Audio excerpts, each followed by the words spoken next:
Vlog every day in April. Oh. First fail, I blame these. Yeah. Oops. I didn't get my video out last night because the batteries ran out of my flipcam, so I had to get some new batteries this morning. So yeah, if you haven't watched my last video, go watch it now. And if you already have watched my video from yesterday, go watch it again because the annotations people have left on there are absolutely hilarious. That was a really good idea that I actually did that. So yeah, for those of you who don't know, yesterday I put up a video for an interactive challenge for people to put subtitles into the video using the annotations. And it's got some really hilarious results, so go check it out. Link in the sidebar right here, or in this annotation down there in the corner. I said I'd probably choose someone who was the closest, but in all honesty, no one was even close at all.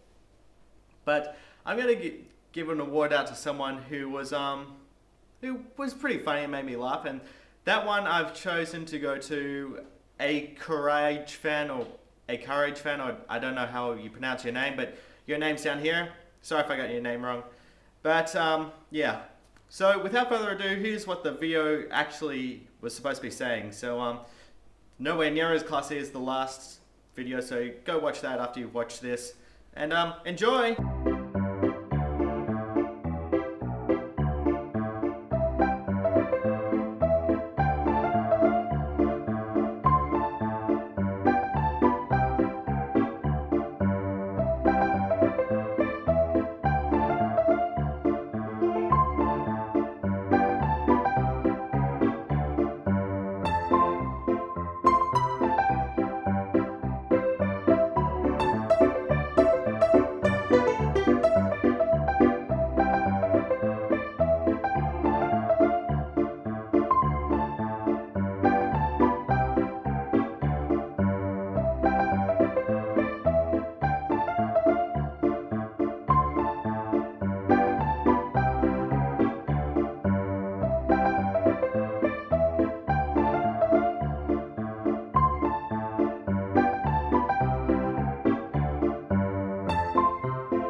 Yeah, don't ask how I came up with that gesture for government.